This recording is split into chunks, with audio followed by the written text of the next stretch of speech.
Hey guys, I'm not going to give you a lot to work on today because I've actually given you a great deal of stuff to write about over the past week. So we're going to take a little bit of a break. What I want to do today is we're going to take a step back to the forum assignment where I had you practice with the passive verbs.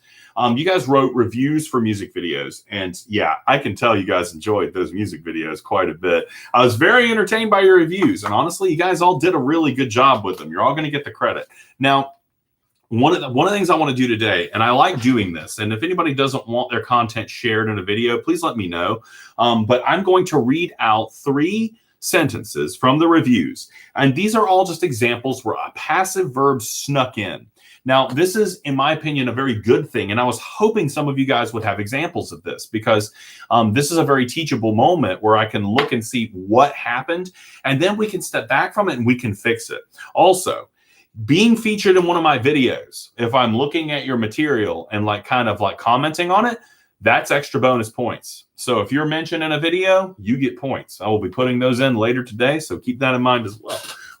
So like I said, you all did a really good job. So being mentioned means that I just noticed something that can help everybody else out. And keep in mind also, as I'm talking about this, 1, it's much easier to write actively than it is to go back and correct passive verbs. It takes a great deal of mental effort to do that.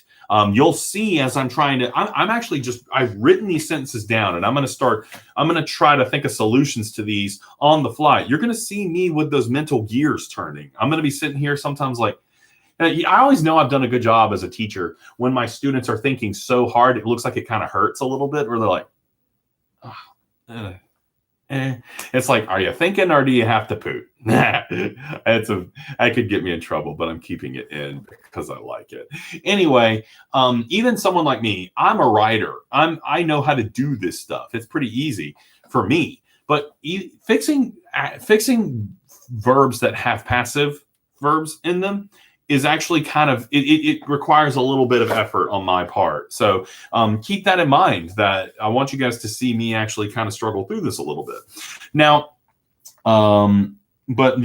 so that's the first thing. 2, you don't have to completely eliminate these. I want to make that point come clear. It would be way, way too difficult to eradicate them all.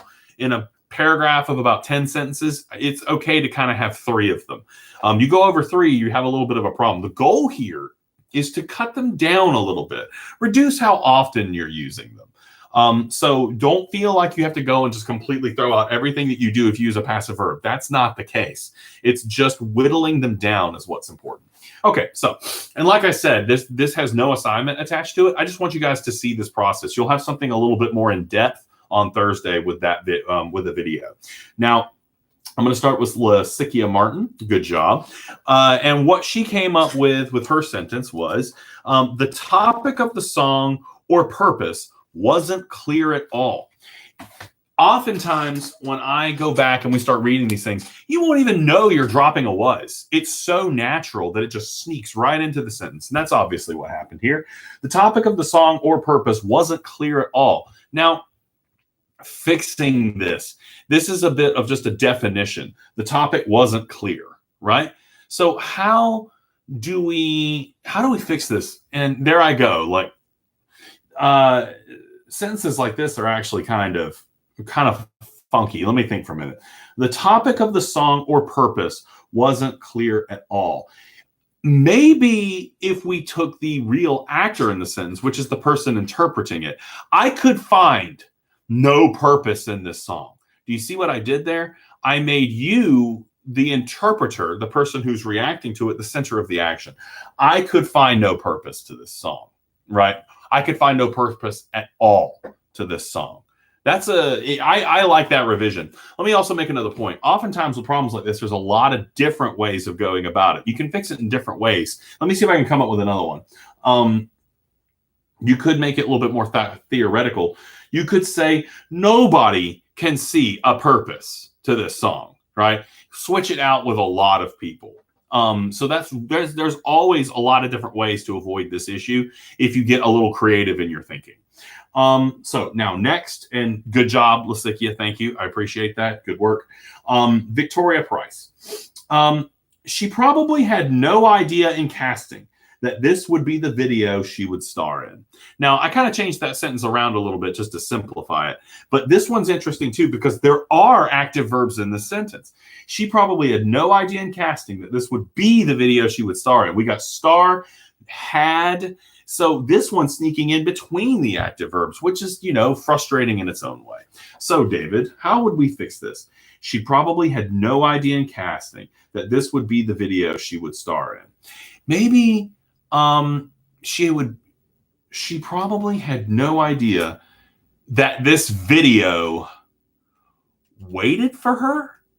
I don't know. That actually kind of changes the meaning. Sometimes when you're doing this, you have to go back and rewrite the whole idea a little bit. Not because you have to, but just because it makes it easier, right? I'm all about looking for the easy ways of doing things. Understanding the shortcuts is one of the ways that we get better at what we do, right? One of the things I've learned with my job here teaching, especially teaching online, there are a lot of things that I do that make it harder than it has to be. And being better at my job sometimes means concentrating on streamlining what I do so that I'm not doing unnecessary work. It feels like I'm trying to be lazy, and I am.